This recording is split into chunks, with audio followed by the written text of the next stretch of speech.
This happened during a drill that wasn't a drill, and the silence was the loudest sound I'd ever heard, a deafening roar that swallowed all hope. It was a Tuesday, 4th period, Mr. Harrison's AP Lit class. The intercom crackled. "Attention, students and staff. This is a code red lockdown. I repeat, code red lockdown. Secure your classrooms immediately. This is not a drill." The principal's strained voice instantly infected us with fear. The air thickened. Chatter died, replaced by collective gasps. Mr. Harrison, a veteran, didn't hesitate. "Everyone, away from the windows. Get to the back wall, now," he barked. We scrambled, a chaotic ballet of fear. Desks scraped, chairs clattered. We huddled against the back wall. Mr. Harrison locked the door, flipped off the lights, and dragged his desk to barricade us. The room plunged into near darkness, illuminated only by a sliver of light under the door. "No phones. Silence. Absolute silence," he hissed. And then the silence. It wasn't just absence of noise. It was a living entity, pressing in, amplifying every shallow breath, every frantic heartbeat. We heard blood rushing in our ears. The school was terrifyingly still. It was the silence of a tomb, speaking of unspeakable things, of a predator patiently waiting. The tension was palpable. Minutes stretched into an eternity. We sat shoulder to shoulder, a silent tableau of terror, eyes wide in the gloom. No one dared speak. Chloe silently wept. Mark the jock buried his face. Even Mr. Harrison was pale, hoping the door would hold.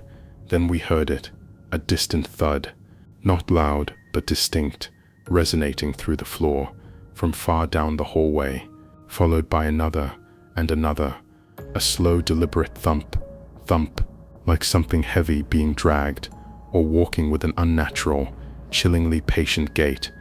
My eyes met Sarah's, wide with terror. "What is that?" we silently asked. The unspoken fear hung heavy. The thumping grew closer, agonizingly, vibrating through our bones, a chilling rhythm promising doom. It wasn't running or shouting. It was methodical, relentless, a hunter stalking, savoring the fear. We felt its presence growing outside our door. Then, a low, guttural moan, not human, too deep, too resonant, filled with ancient sorrow and rage. It sent shivers through the room. Chloe's sobs turned to muffled gasps. The thumping stopped directly outside our door. We froze. The moan was louder, a wet, rasping sound, right on the other side, like something breathing heavily, raggedly, resting, waiting inches from us. The silence that followed was even more terrifying.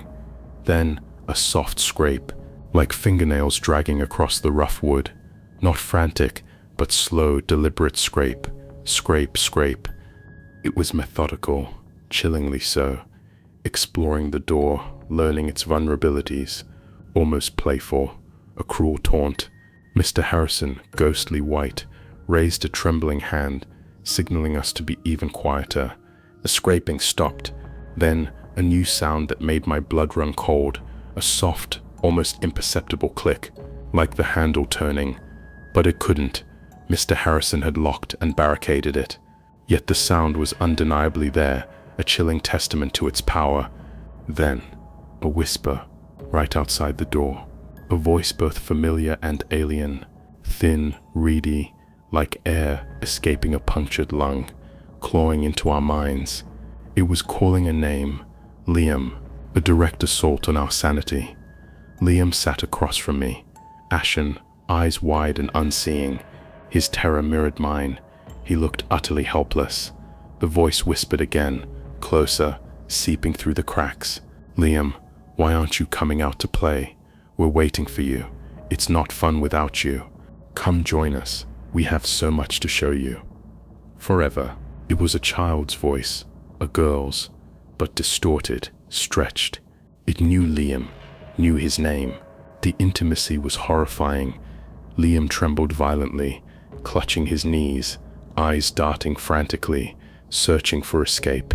He whimpered, "Liam, I know you're in there. We played together yesterday. Don't you remember?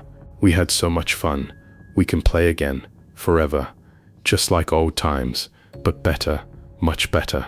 The voice was clear, close, intimately familiar, yet utterly wrong. Impossible. The door was locked. How could it be right there, breathing down our necks?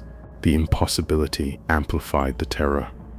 Mr. Harrison, a mask of horror, slowly shook his head at Liam, a silent, desperate plea not to respond, not to acknowledge, not to give it power. But the voice persisted, growing more insistent, laced with chilling, childish petulance. Liam, you promised. You said we'd always be friends. Don't you want to see me? I miss you. Come out, Liam. Don't make me come in after you. You know I will. I always get what I want. The plea was laced with a sinister threat. Then the scraping started again, but from inside the classroom. My head snapped up. Everyone noticed. A faint scrape, scrape from the far corner near the supply closet, moving slowly towards us, towards Liam. The voice outside chuckled, a dry, brittle sound. He's shy, isn't he? But he'll come out. He always does. He can't resist me. He belongs with me. He's mine, forever. He's always been mine. A chilling prophecy, sealing Liam's fate.